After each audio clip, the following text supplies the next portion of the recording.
जी कैफेट, आज के लेक्चर का आगाज करते हैं। आप खड़े क्यों हैं भाई? अच्छा, मैंने ये नहीं कहा बैठ जाए, पूछा है आप खड़े क्यों हैं?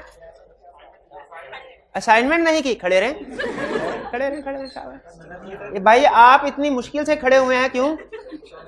असाइनमेंट नहीं की आपने? आप ही खड़े रहें, आप भी खड़े रहे। कैफेट, आज के लेक्चर का लेक्चर नंबर 61। चैप्टर पीछे चले जाओ भाई, इनको प्रॉब्लम हो रही है। पीछे शाबाश, फौरन पीछे चले जाओ, फौरन पीछे चले। चैप्टर 4 तो चैप्टर 5 की भी छोटी सी कर लेते। चैप्टर 4 की इतनी ज्यादा की थी तो दोनों मैंने कहा था आपको कि आपकी ऑनगोइंग असाइनमेंट जो डेली बेसिस वो करनी है, वो तो साथ साथ करनी है। डेली यही का तो पीछे चले जाओ, बैठ जाए, बैठ जाए। कल मैं पीछे आपको उधर खड़ा कर देना मैंने। बैठ जाओ भाई, आप ही जी। तो आज के लेक्चर में एक तो हम आपकी होम असाइनमेंट डिस्कस करेंगे और फिर 13 नंबर का क्वेश्चन रिसेंट अटेम्प्ट में जो आया 13 नंबर का एलिमेंट। अब देखे चैप्टर, देखे ना, चैप्टर छोटा सा चैप्टर है, 2 सफों में निमट जाता है चैप्टर। और स्टूडेंट ये समझ छोटा सा चैप्टर, इसमें कौन सा आपने क्वेश्चन पूछ लेना है, तो पूछेगा भी 2-3 नंबर का पूछेगा, तो चांस पे छोड़ देते हैं। हाँ, तो आपको पता है एलिमेंट ऑफ अनप्रेडिक्टेबिलिटी बताया था आपको। तो आई कैप कभी कभी ऐसे करता है, वो 4-5 अटेम्प्ट तक छोटा चैप्टर जो है ना उसको हाथ भी नहीं लगाता, और फिर एक अचानक फिर 8-10 नंबर का क्वेश्चन पूछ लेगा, ताकि जिन स्टूडेंट ने सिलेक्टिव स्टडी किया है वो सारे उसमें उड़ जाए। हाँ जी, तो इसीलिए आपने सीए के किसी भी पेपर में, खासतौर पर ऑडिट में और अमूमी तौर पे सीए के किसी भी पेपर में सिलेक्टिव स्टडीज नहीं करनी। आपको एक रूल बताया था ना मैंने कि सारे कंसेप्ट्स को 50% कंसेप्ट्स को डेप्थ में करने से बेहतर है 100% कंसेप्ट्स को आप एवरेज लेवल पे कर लें। 100% कंसेप्ट्स को एवरेज लेवल पे करेंगे, इसमें पास होने का चांस ज्यादा है। अगर 50% कंसेप्ट्स या 60% को एक्सपर्ट लेवल पे कर लेंगे, इसमें पास होने का चांस कम है। तो डेप्थ से ज्यादा कवरेज है हमें सीए के किसी भी पेपर में, ये आपको बता रहा हूं। बहरहाल, तो आज हम प्रैक्टिस क्वेश्चन को डिस्कस करेंगे, फिर इसके बाद 2 कंसेप्ट हमारे इस चैप्टर में है मजीद। टोटल 3 कंसेप्ट थे, कल हमने कवर कर लिया। The communication with predecessor auditor और वर्क कंप्लीमेंट्री और additional to existing chartered accountants. पहले हम असाइनमेंट की तरफ चलते हैं। असाइनमेंट में वॉल्यूम 1 की असाइनमेंट पहले। क्वेश्चन 1 कह रहा है, Azeem and company have been the auditors of Shahid corporation limited, a listed company, for the past many years. पिछले कई सालों से ऑडिटर हैं। इनिशियल ऑडिट है कि रिकरिंग ऑडिट है? रिकरिंग। क्या इतनी इंफॉर्मेशन से अंदाजा लगा सकते हैं आप कि अदर मैटर आएगा कि नहीं रिपोर्ट में? अदर मैटर आएगा कि नहीं? अदर मैटर पूछा है कि ऑडिट मैटर नहीं पूछा। अदर मैटर नहीं आएगा क्योंकि अदर मैटर इनिशियल ऑडिट पे आता है। जब पिछले, अच्छा, की ऑडिट मैटर आएगा कि नहीं? वो आएगा। लिस्टेड कंपनी है तो की ऑडिट मैटर बिल्कुल आएगा। शाबाश। ये वैसे एडिशनल क्वेश्चन पूछ रहा हूं, इसका रिक्वायरमेंट से ताल्लुक नहीं है, ठीक है? क्योंकि आपको पता है हम प्रैक्टिस कर रहे होते हैं, हम वो क्वेश्चन थोड़ी सॉल्व कर रहे हैं, हम तो अपने कंसेप्ट्स को रिवाइज कर रहे हैं। You have been appointed as the audit engagement manager. आपको ऑडिट एंगेजमेंट मैनेजर के तौर पे अपॉइंट कर दिया गया। अच्छा, रिपोर्ट पे साइन एंगेजमेंट मैनेजर करता है या पार्टनर? Engagement partner. शाबाश। अच्छा, एक होता है मैनेजर, एक है एंगेजमेंट मैनेजर। फर्क क्या है? फर्म में 10 हो सकता है मैनेजर हो। एंगेजमेंट मैनेजर वो जो इस एंगेजमेंट को मैनेज कर रहा है, जो इस क्लाइंट का एंगेजमेंट मैनेजर है, ठीक है? बाकी दूसरे होंगे वो अपने अपने क्लाइंट देख रहे होंगे। Briefly explain the matters which you would consider while assessing the acceptance and continuous of client relationship. वो मैटर्स बताइए जो आप कंसीडर करेंगे while assessing acceptance and continuous of client relationship. Requirement में सबसे अहम अल्फाज कौन से हैं? 2, एक्सेप्टेंस एंड कंटिन्यूअस। तो कह रहे एक्सेप्टेंस एंड कंटिन्यूअस पे जो मैटर कंसीडर करेंगे आप वो बताइए। क्या ये कोड ऑफ एथिक्स का क्वेश्चन है या स्टैंडर्ड वाला? स्टैंडर्ड वाला। तो क्या बताएंगे? कंप्लीटनेस को वैल्यूएट करना है, क्लाइंट की इंटेग्रिटी को, और compliance with independence requirement including ethical and legal requirements. फिर ये significant matter which arise during previous engagement. Clear हो गया क्या लिखना है इसमें? इसमें कोई प्रॉब्लम? अब ये प्रॉब्लम आपने पूछनी है, सर पॉइंट 4 है, नंबर 5 है, यही पूछना चाह रहे हैं? अच्छा, चले और पूछिए।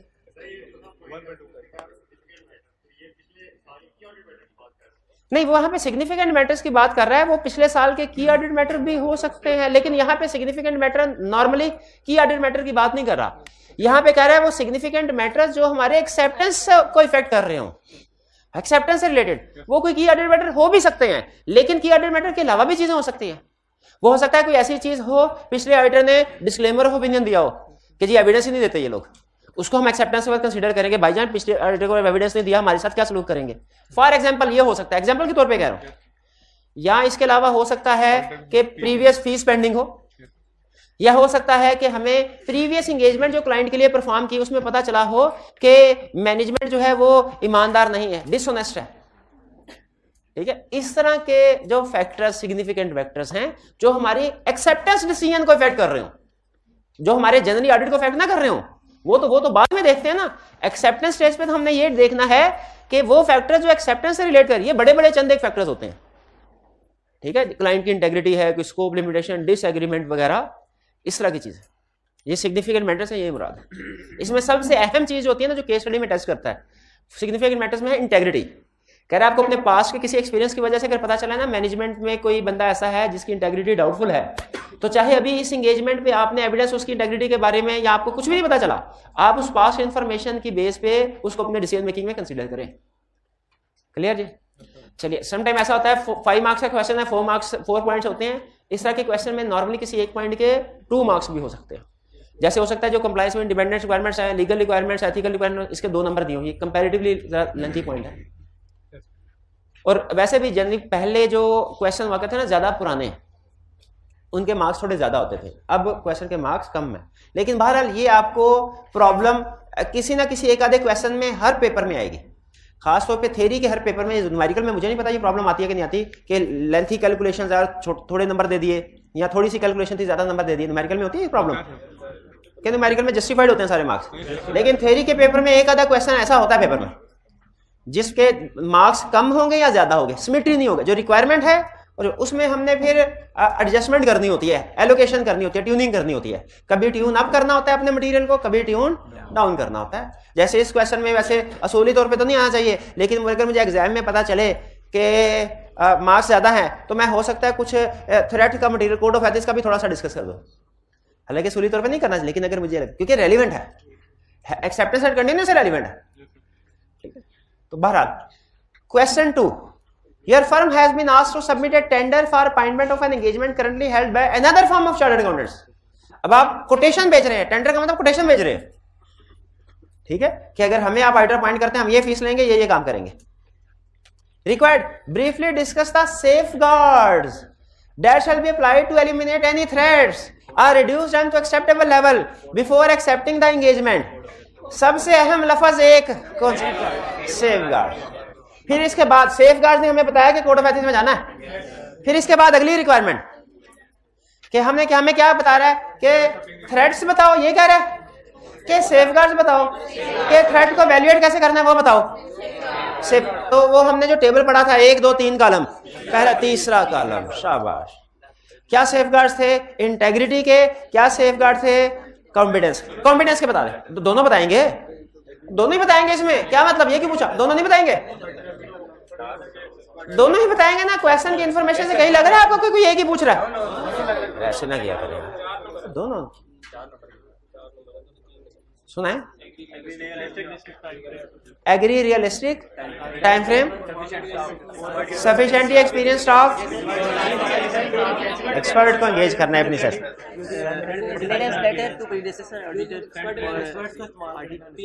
जहां नेसेसरी हो एक्सपर्ट को एंगेज करें। और जो इंटेग्रिटी वाला पॉइंट था, 1 मिनट हरी, क्या करना है इंटेग्रिटी वाले में, क्या करना है? और दूसरा थ्रेड के क्या सेफगार्ड है? प्रोफेशनल क्लियरेंस लेटर सेंड करें ताकि क्लाइंट की इंटेग्रिटी में गड़बड़ है तो पता चल जाए, और अगर हमें पता चले इंटेग्रिटी नहीं है हम उधर ही गए, bye bye bye. Using information from, obtain information from other sources. अदर सोर्सेज नहीं बताया हुआ उसने, बताया कहां से? सिर्फ अदर सोर्सेज का। अदर सोर्सेज क्या होंगे ये नहीं बताया। ठीक है, अदर सोर्सेज न्यूज़पेपर वगैरह, बिल्कुल, या नेट, यूट्यूब से कौन सी इंफॉर्मेशन? नेट पे आपको पता चले कि डायरेक्टर्स में अयान अली है, आपके ये पता नहीं कौन है, ये पता नहीं कौन है, सर्च करते हैं और जैसे ही गूगल पे सर्च किया फौरन फैसला कर लिया, एक्सेप्ट का करना है कि रिजेक्ट करना है। रिजेक्ट करना है, रिजेक्ट करना है। क्यों रिजेक्ट करना है? डायरेक्टर मनी लॉन्ड्रिंग में इन्वॉल्व है, इलीगल एक्टिविटीज में इन्वॉल्व है, मैनेजमेंट इंटेग्रिटी डाउटफुल है, मैनेजमेंट से जो हम बार बार रिप्रेजेंटेशन लेते हैं ये भी डाउटफुल हो गई। बेहतर यही है।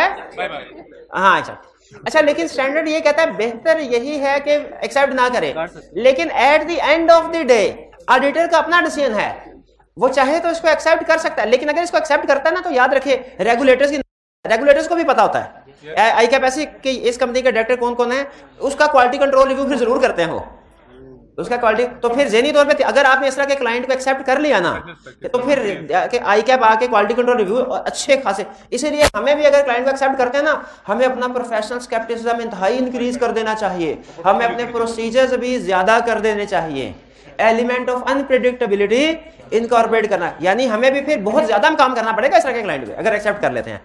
तो बेहतर यही है जिंदगी आसान रखें, कैसे एक्सेप्ट ना करें। यही क्लाइंट है, दूसरा कोई क्लाइंट आ जाएगा मेरे भाई, दूसरा क्लाइंट बेतहाशा बैठे हुए हैं मार्केट में। भाई ये क्वेश्चन 2 क्लियर हो गया।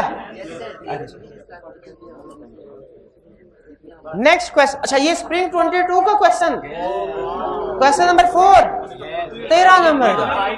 अच्छा इसके वैसे ना कोई 8-10 नंबर तक बनते थे इसके, ये बाकी तो इसने सिर्फ ना आपको अलर्ट करने के लिए, हाँ कि भाई के आप छोटे छोटे जो इंडिविजुअली इमटेरियल टॉपिक समझते हैं ना आप, वो मिल के नहीं, वो अकेला भी क्वालिटेटिवली मटेरियल हो सकता है। तो मटेरियल कर दिया, 13 नंबर मटेरियल है। अच्छा पढ़ते हैं, देखते हैं हम इसको अटेम्प्ट कर सकते हैं कि नहीं। ये नहीं था, ये क्वेश्चन नहीं, वैसे आपको एडिशनल क्वेश्चन प्रैक्टिस करा रहा हूँ। Your firm has been approached by a recently formed IT company, Data Technology Limited (DTL), for appointment as its statutory auditor. DTL is mainly owned by 3 foreign companies who are all registered abroad in tax haven countries. Tax haven countries जहाँ पे tax rates कम होते हैं, हाँ tax के हवाले से ज़्यादा। Your firm does not have any experience of auditing an IT company.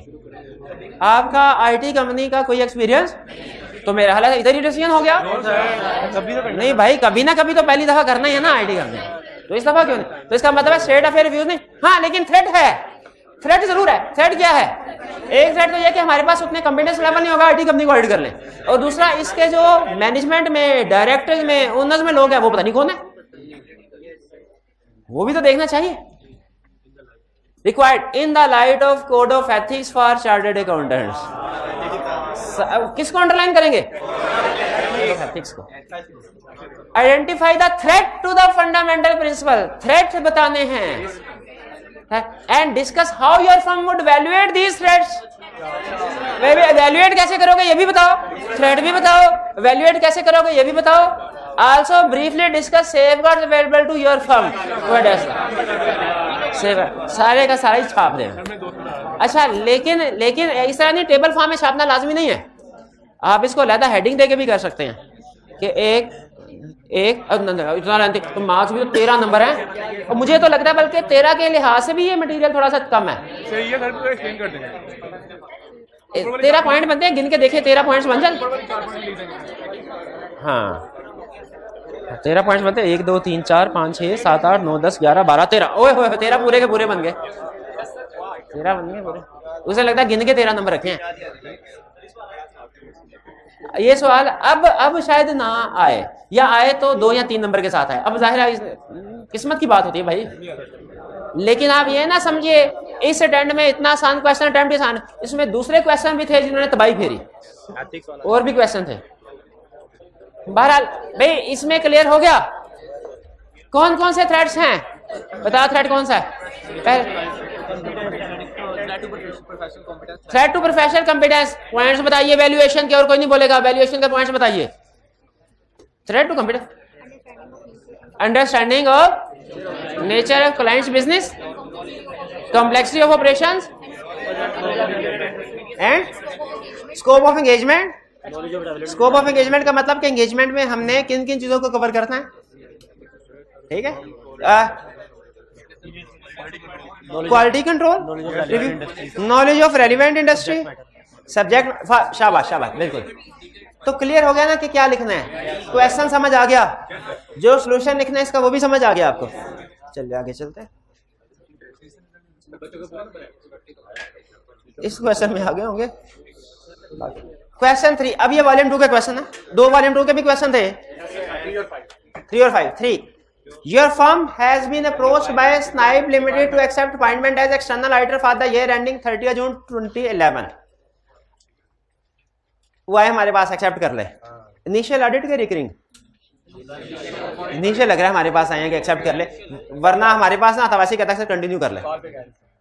In the auditors report on financial statement for the year ended 30 June the previous auditor से तो कंफर्म हो गया, वो जो उधर आप सोच रहे थे सर क्लियर नहीं है, अब क्लियर कर लिया। Previous auditor issued a qualified opinion due to disagreement over accounting policy for inventory valuation. This matter was cited by the previous auditor in response to your firm's letter requesting information that might influence your firm's decision as to whether to accept the engagement। अब याद है हमने पढ़ा था predecessor auditor को letter भेजेंगे, तो जब हमने लेटर भेजा उसने कहा भाईजान ये डिसएग्रीमेंट, बहुत लड़ाई झगड़ा करते हैं, लड़ने वाले बात बात पे लड़ते हैं, और एक इन्वेंटरी इशू के ऊपर तो इन्होंने कहा कुछ भी कर लें, हमने अपने जो अकाउंटिंग ट्रीटमेंट उसको चेंज नहीं करना, फाइनेंशियल स्टेटमेंट्स को करेक्ट नहीं कर, तो हमने भी कहा ठीक है हम क्वालिफाइड ओपिनियन दे देते हैं। In addition, previous auditor stated that the audit fee due for the year ended 30 June 2010 remain unpaid। वो तो अनपेड रहनी थी, क्वालिफाइड ओपिनियन जो दे दिया। क्वालिफाइड ओपिनियन देने के बाद ऑडिटर को फीस मिलनी चाहिए, मिलनी चाहिए फीस, मिलनी चाहिए। काम तो किया है, काम तो किया है। नहीं डॉक्टर ये कहता है भैया ऑपरेशन ना कहा, हाँ बंदा मर गया तो मैं पैसे ना देना, ऐसे थोड़ी होता है, वो तो पैसे मिलने चाहिए।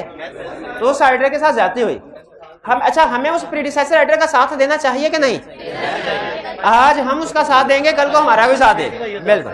85 identify and explain the ethical issue rising from the above.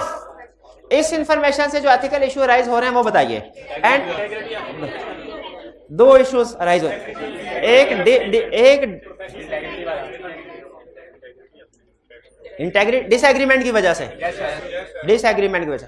अच्छा एथिकल इश्यूज उसने कहा है, उसने थ्रेट नहीं कहा। इश्यूज कुछ भी हो सकते हैं, इश्यूज कुछ भी हो सकते हैं। डिसएग्रीमेंट भी एक इशू है, फीस पे नहीं की ये भी एक इशू है।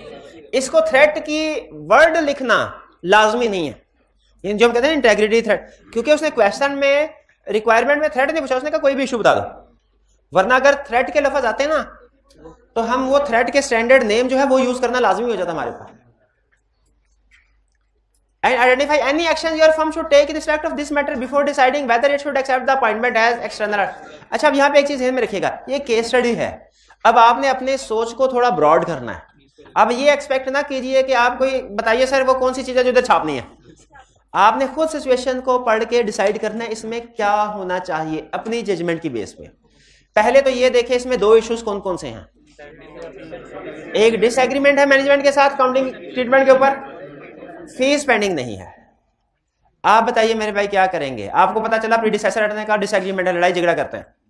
अच्छा नीचे लिखा हुआ था प्रीडिसेसर ऑडिटर ने भाईजान मेरी माने इसको रिफ्यूज कर दें। अगर प्रीडिसेसर ऑडिटर हमें सजेस्ट करे कि एंगेजमेंट को एक्सेप्ट ना करके हमारे पर लाजिम हो जाता है, डिसीजन हमारा ही होगा।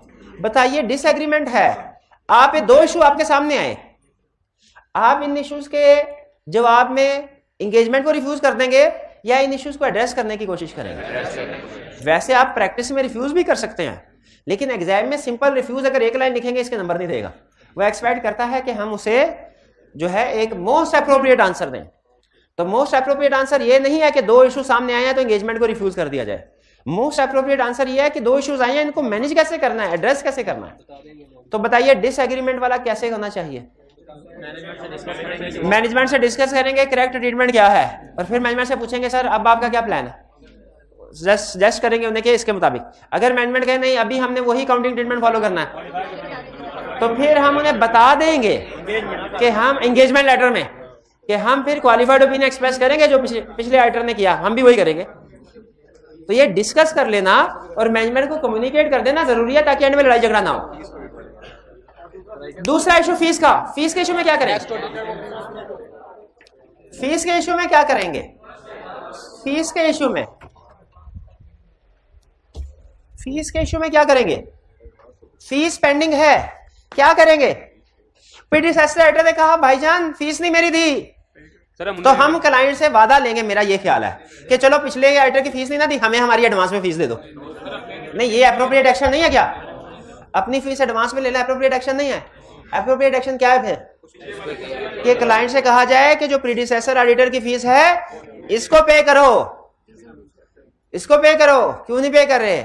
और उसको कहा जाए, एक बड़ी सख्त स्टेटमेंट दी जाए कि अगर तुमने फीस पे नहीं की क्लास में नहीं बैठने दिया जाएगा। ऐसे कहते हैं ना आप लोगों को, तो उसे कहें अगर तुमने प्रीडिसेसर ऑडिटर की फीस पे नहीं की ना तो आइंदा से तुम्हारा कोई ऑडिट नहीं करेगा, हम भी ऑडिट नहीं करेंगे, हम भी ऑडिट नहीं करेंगे। याद रखिए, अगर प्रीडिसेसर ऑडिटर की फीस पेंडिंग हो, कोड ऑफ एथिक्स कहता है incoming auditor should not accept engagement. Code of ethics क्या कहता है? Incoming auditor should not accept engagement. कब तक ना एक्सेप्ट करे? कब तक ना एक्सेप्ट करे? जब तक प्रीडिसेसर ऑडिटर की फीस पे ना हो जाए। इसीलिए इस केस में नहीं, आवाज बिल्कुल ही नहीं आई, आ रही थी बड़ी दूर से आ रही थी, तो मैं दूर चला गया था इसलिए दूर से आ रही थी। उनकी हिम्मत देखें, वो बेचारे उधर बैठे हुए हैं। नहीं, वैसे उधर स्पीकर भी लगा हुआ है।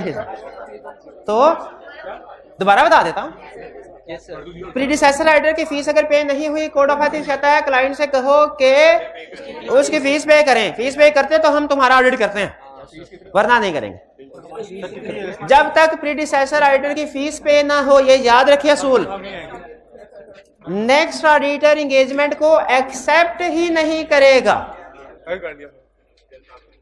कर लिया तो उसकी गर्दन उड़ा देनी ऑडिटर की, आई कैप ने। भाई ये दोनों मसले क्लियर हो गए।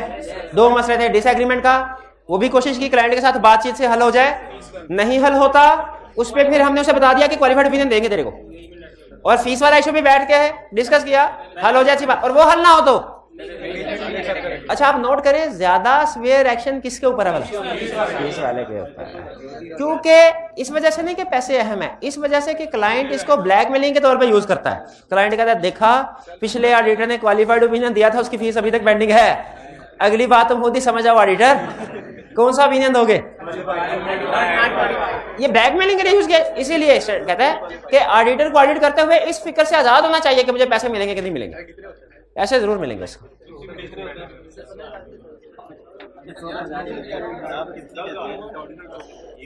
Your firm fifth, your firm has been invited by Tony, the managing director and majority shareholder of Wedge Limited, to accept appointment as external auditor, initial auditor।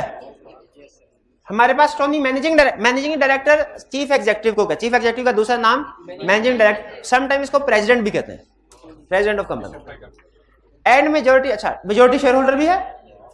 Your firm's client acceptance procedure have identified a recent newspaper article। आपकी firm के जो quality control procedure होते थे ना, client को accept करने से पहले जो परफॉर्म करने हैं, जब वो प्रोसीजर परफॉर्म किए गए तो एक न्यूज़पेपर आर्टिकल मिला, सर्च की होगी नेट पे बैठ के, which reported details of court proceedings relating to a fraud committed by Tony. इसने फ्रॉड किया है और कोर्ट में इसके खिलाफ प्रोसीडिंग चल रही है। Explain why this matter should be considered when deciding whether or not to accept the appointment। Why? क्योंकि ये lack of integrity by management show कर रहा है, जिसकी वजह से हमारा रिस्क ऑफ फ्रॉड बढ़। और जब जिस मैनेजमेंट में इंटेग्रिटी नहीं, जो मैनेजमेंट झूठ है, झूठी है, फ्रॉड करने वाली है, उससे जो हमें एविडेंस मिलेगा वो भी रिलायबल नहीं है, उससे जो रिप्रेजेंटेशन मिलेगी वो भी रिलायबल नहीं है। भाई झूठा बंदा जो बात करे वो भी झूठी है। तो ऐसी मैनेजमेंट जो फ्रॉडुलेंट एक्टिविटीज में इन्वॉल्व हो, इमोरल इलीगल एक्टिविटीज में इन्वॉल्व हो, इससे जो हमें रिप्रेजेंटेशन, जगह जगह रिप्रेजेंटेशन लेते हैं ना मैनेजमेंट से, रिप्रेजेंटेशन, तो जो रिप्रेजेंटेशन हम मैनेजमेंट से इंफॉर्मेशन लेंगे वो भी रिलायबल। तो इसमें हमें, वैसे उसने पूछा है कोर्स ऑफ एक्शन, नहीं, उसने सिर्फ ये पूछा क्यों मैटर, तो हम इतनी डिस्कशन से बता देंगे। हमें असूली तौर पे ऐसी एंगेजमेंट को एक्सेप्ट नहीं कर, लेकिन अगर आप डिसाइड करते हैं एक्सेप्ट करना है तो क्या करें? प्रोसीजर बढ़ा दें, सेफगार्ड अप्लाई, यानी प्रोसीजर अपने बढ़ा दें, ठीक है। सीनियर टीम मेंबर लेके जाएं, प्रोफेशनल सर्विस में इंक्रीज करें, एलिमेंट ऑफ अनप्रेडिक्टेबिलिटी इनकॉर्पोरेट करें। ये कौन से प्रोसीजर है भला? Risk at financial statement level के। क्योंकि जब मैनेजमेंट इंटेग्रिटी नहीं है, मैनेजमेंट फ्रॉड में इन्वॉल्व है, तो ये risk at financial statement level है, क्योंकि मैनेजमेंट तो पूरी फाइनेंशियल स्टेटमेंट्स को प्रिपेयर कर रही होती है। क्लियर ये क्वेश्चन? इसमें कोई प्रॉब्लम? ये पता चल गया कि ये मैटर हमने इग्नोर करना है कि कंसीडर करना है? ये न्यूज़पेपर में खबर आई है, क्यों कंसीडर करना है? हमारे ऑडिट को इफेक्ट करता है, हमारा रिस्क बढ़ाता है। क्लियर? क्लोज करते हैं इसको। चलिए, हाँ जी, एक जगह पे टर्म यूज हुई है ओपिनियन शॉपिंग। ओपिनियन शॉपिंग का मतलब क्या होता है कि जब क्लाइंट कोई रिश्वत ऑफर करके अपनी मर्जी का ओपिनियन लेने की कोशिश करे, तो कहते हैं ओपिनियन शॉपिंग। क्लाइंट मुख्तलिफ तरीकों से कोशिश करता है, यही कोशिश करेगा ना उसे अपनी मर्जी का ओपिनियन मिले, इसे क्या कहते हैं? Opinion shopping. Next, professional clearance letter. आज के कंसेप्ट की तरफ चलते हैं। दो कंसेप्ट है आज के, एक प्रोफेशनल क्लियरेंस लेटर और दूसरा additional work. Professional clearance letter सुन लीजिए। प्रोफेशनल क्लियरेंस लेटर क्या है? In short, professional clearance letter कहते हैं जब कोई इनकमिंग ऑडिटर आने वाला, जिसे प्रपोज्ड ऑडिटर या प्रपोज्ड चार्टर्ड अकाउंटेंट भी कहते हैं, इन शॉर्ट हम इनकमिंग कहेंगे, जब कोई इनकमिंग ऑडिटर एक्सेप्टेंस का डिसीजन कर रहा होता है कि मुझे उस क्लाइंट को एक्सेप्ट करना चाहिए कि नहीं, और क्लाइंट के बारे में बहुत सी इंफॉर्मेशन सर्च कर रहा होता है, तो कोड ऑफ एथिक्स हमें ये कहते हैं कि आपके पास जो बेहतरीन सोर्स ऑफ एविडेंस है ना इस सिचुएशन में, वो है प्रीडिसेसर ऑडिटर से पूछ लो। आपका तो अभी क्लाइंट के साथ वास्ता अभी ताजा पड़ा है, प्रीडिसेसर ऑडिटर पूरा 1 साल क्लाइंट के साथ गुजार चुका है, भुगता चुका है, वो क्लाइंट के बारे में आपको सारी इंफॉर्मेशन जो अंदर की वो दे सकता है, जो आपके एक्सेप्टेंस से रिलेट कर रही हो, जो आपके एक्सेप्टेंस डिसीजन से रिलेट कर रही हो। इसलिए कोड ऑफ एथिक्स ने कहा कि ये रिक्वायर्ड है। क्या ये रिक्वायर्ड? क्या रिक्वायर्ड है कि हर इनकमिंग ऑडिटर आउटगोइंग ऑडिटर को, प्रीडिसेसर ऑडिटर को लेटर लिखे, उस लेटर में लिखे कि मैं इस क्लाइंट को एक्सेप्ट करने जा रहा हूं, अगर आपके पास कोई ऐसी इंफॉर्मेशन है जो मेरे एक्सेप्टेंस के डिसीजन से रेलिवेंट हो, मेरे एक्सेप्टेंस के डिसीजन को इफेक्ट करे, बराए मेहरबानी मुझे वो इंफॉर्मेशन प्रोवाइड कर दे। ये इसे कहते हैं प्रोफेशनल क्लियरेंस लेटर। ये लेटर सेंड करना लाजमी है। जब कभी इनिशियल ऑडिट होगा, जब कभी कोई नया ऑडिटर अपॉइंट होने जा रहा है, उसकी जिम्मेदारी है पुराने ऑडिटर को लेटर सेंड करे। इस लेटर का नाम क्या है? Professional clearance letter. एक जगह पे इसको एटिकेट लेटर भी कहा गया था, एनओसी लेटर भी कह सकते हैं, लेकिन स्टैंडर्ड इसका नाम रखा है प्रोफेशनल क्लियरेंस लेटर। किसने लिखना है? इनकमिंग ऑडिटर ने, जो भी एक्सेप्ट करने जा रहा है। किसको लिखना है?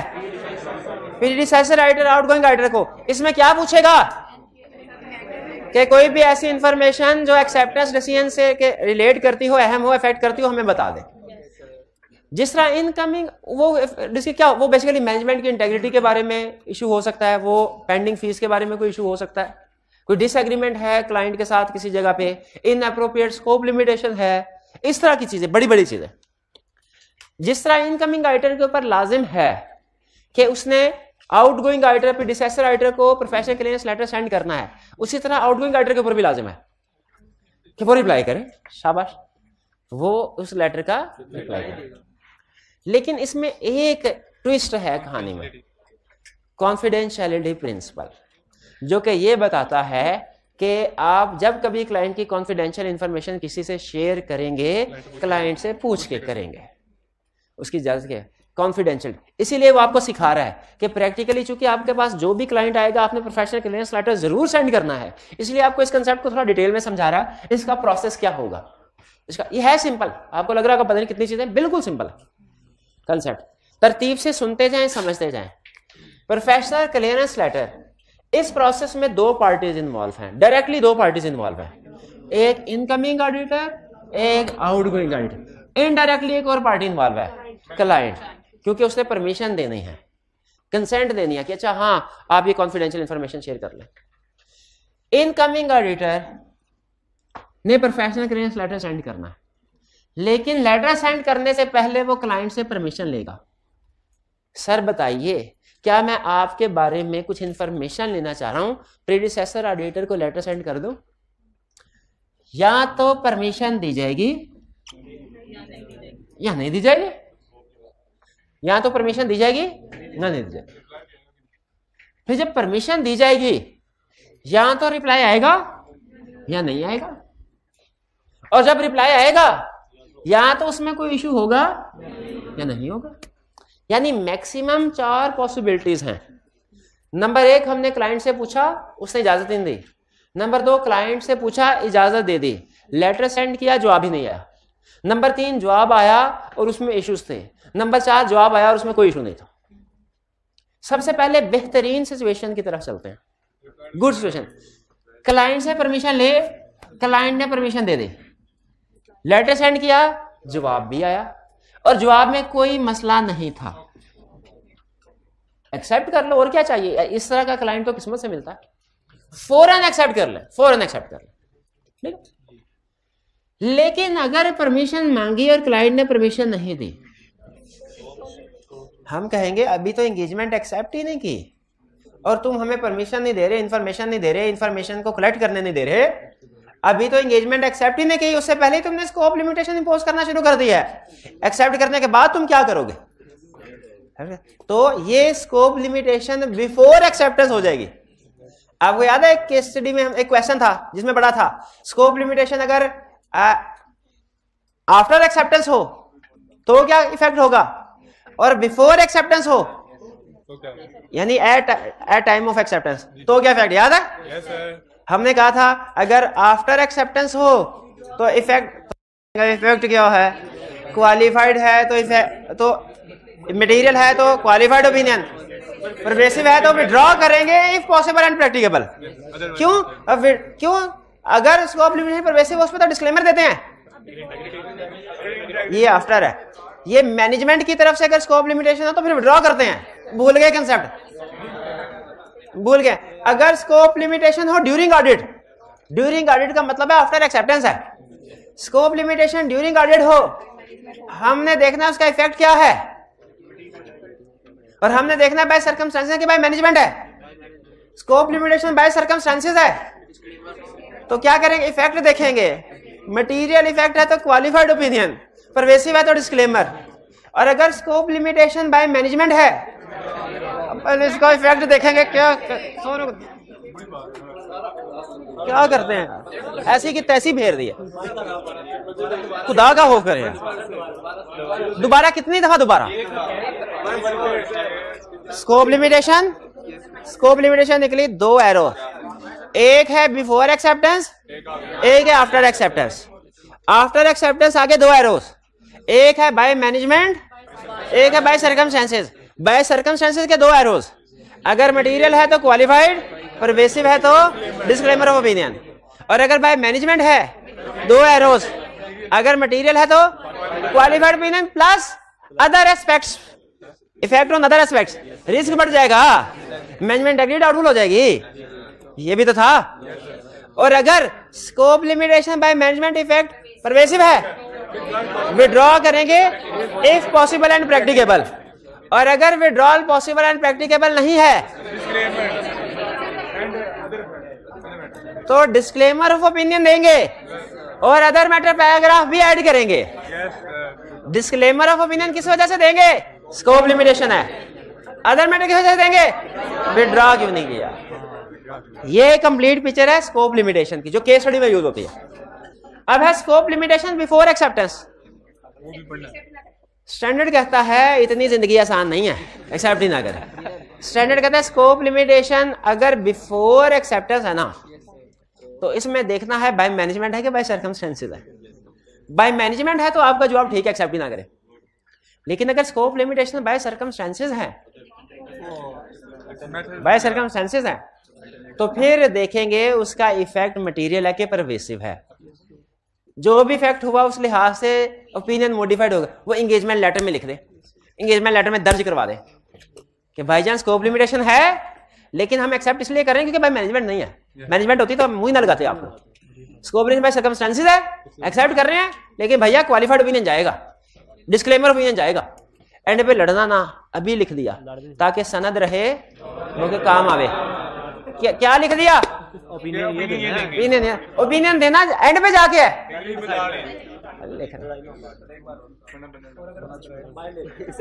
फिर मैनेजमेंट, अच्छा अगर एक और सवाल, एंगेजमेंट लेटर में लिख दिया कि वही expect to express qualified opinion, क्योंकि स्कोप लिमिटेशन है।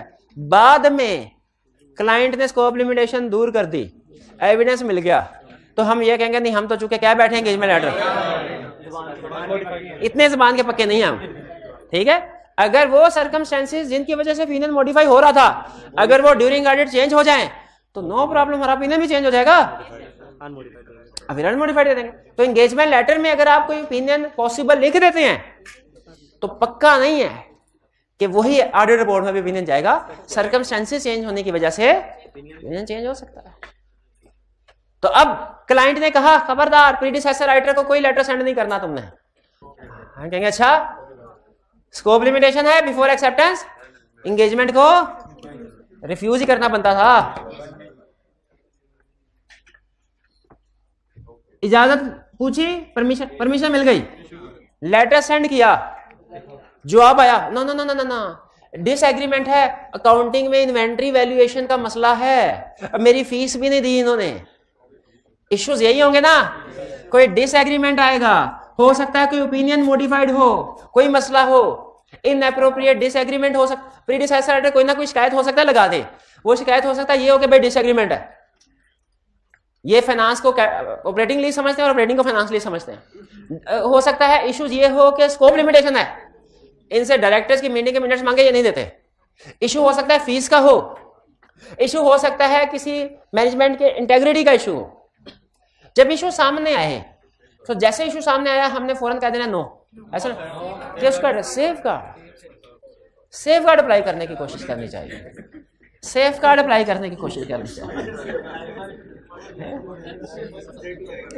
अच्छा सेफ गार्ड क्या हो सकते हैं, मैंने 4 इश्यूज बताए जो नॉर्मली प्रैक्टिस में नॉर्मली प्रीडिसेसर राइटर 4 तरह के इश्यूज बताता है। अब वो किताब में नहीं लिखा हुआ, कुछ लिखा हुआ कुछ नहीं, लेकिन मैं आपसे पूछ रहा हूं, अगर प्रीडिसेसर राइटर ने इशू ये उठाया कि फीस नहीं दी इन्होंने, मेरी फीस पेंडिंग है, सेफ गार्ड क्या होगा, क्लाइंट से रिक्वेस्ट करके फीस क्लियर करवाएंगे, नहीं करता तो एंगेजमेंट एक्सेप्ट नहीं करेंगे।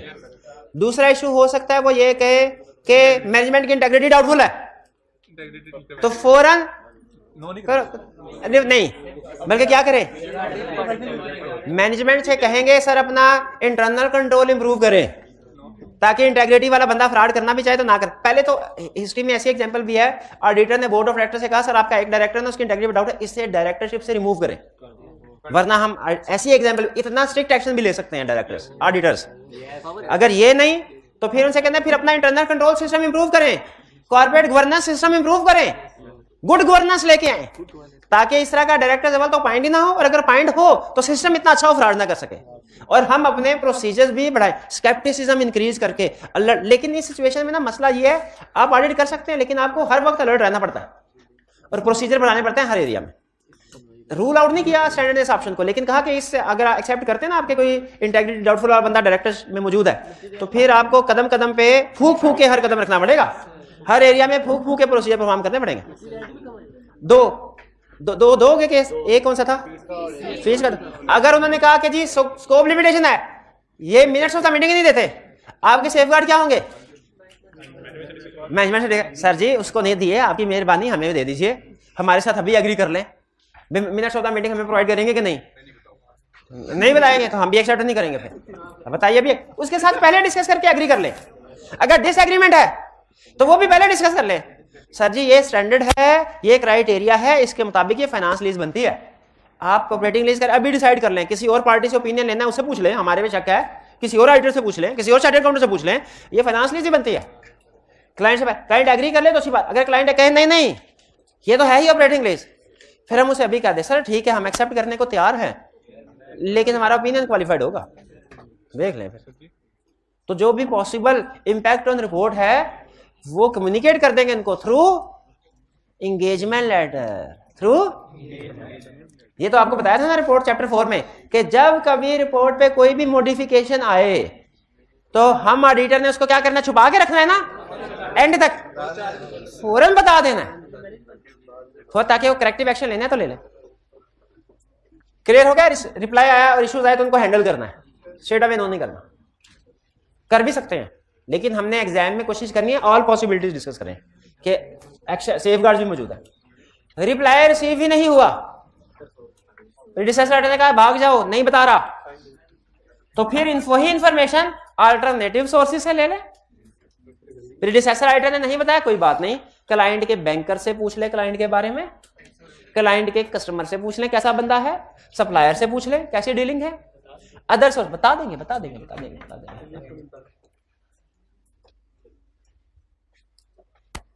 ये जो इंफॉर्मेशन फ्रॉम अदर सोर्स, यानी जब हमें जवाब नहीं मिला ना तो फिर हमने कोशिश करनी, क्योंकि हमारा जनरल रूल ये होता है ना कि अल्टरनेटिव प्रोसीजर से फिर एविडेंस, तो दूसरे सोर्सेज से ये अक्सर इंफॉर्मेशन मिल जाती है। कुछ जिस तरह प्राइवेट जासूस टाइप लोग होते हैं ना, उसी तरह कुछ ऑर्गेनाइजेशन, कुछ इंडिविजुअल ऐसे हैं, उन्होंने ना डाटा बैंक रखा होता है। जैसे एक आपने अपने सिलेबस के तक पढ़ा होगा, SCCP ने वो इंडिपेंडेंट डायरेक्टर्स की अपॉइंटमेंट के लिए जो क्राइटेरिया दिया गया है, एक वेबसाइट बनाई गई है, उसके ऊपर उनका डाटा मौजूद होता है डायरेक्टर्स का, ठीक है। उसकी मेंबरशिप ले लें, आप उसको सर्च कर सकते हैं। अब ये कहानी तो सारी हो गई किसकी, इनकमिंग। अब हम बन जाते हैं आउटगोइंग ऑडिटर, जाने वाले। हमें लेटर, ऑफिस में बैठे थे, लेटर मिला, उसमें इनकमिंग ऑडिटर ने सलाम दुआ के बाद पूछा, सर जी ये क्लाइंट है, इसका ऑडिट करने जा रहे हैं, बताइए कोई इन्फॉर्मेशन आपके पास है जो हमारे डिसीजन को अफेक्ट करे। अगर हमारे कोई इन्फॉर्मेशन ऐसी है जो उसके डिसीजन को अफेक्ट करे तो उसे लेकिन सच बताना, बढ़ा चढ़ा के नहीं बताना। हाँ, परमिशन ले लेनी है पहले। किससे परमिशन लेनी है? चले पहले परमिशन की बात कर लेते हैं।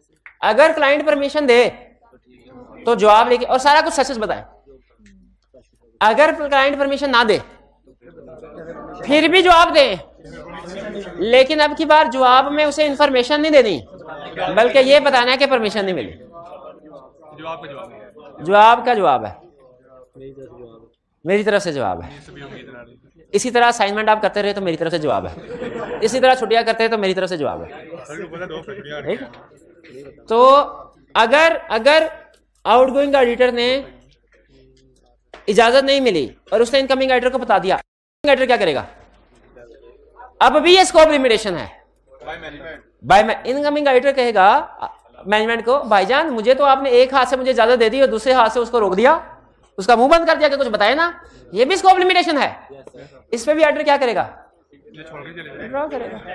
भाई कुछ बात समझ आए? रिप्लाई करना लाजमी है तो रिप्लाई कर रहा है।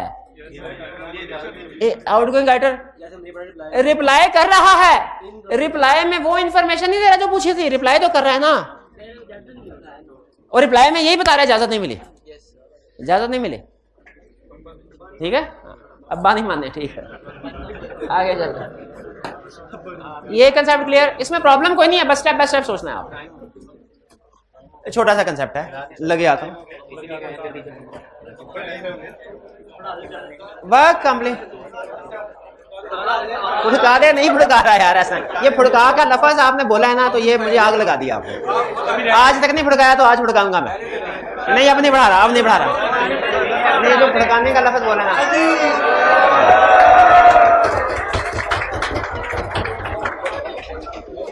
लेकिन ये होम असाइनमेंट, ये 1 2 4 6 6 6 मिट गया। ये होम असाइनमेंट नोट कर लें, कल लाजमी करके आनी है। ये chapter in addition to chapter 4 है। होम असाइनमेंट नोट कर लें। इतनी ज्यादा असाइनमेंट है, करते करते आप की जान निकल जाएगी, है ना। सुबह करने बैठेंगे रात हो जाएगी, असाइनमेंट खत्म नहीं होगी, इतनी बड़ी असाइनमेंट है। छोटे छोटे क्वेश्चन है, 1 घंटे से ज्यादा टाइम नहीं लगेगा।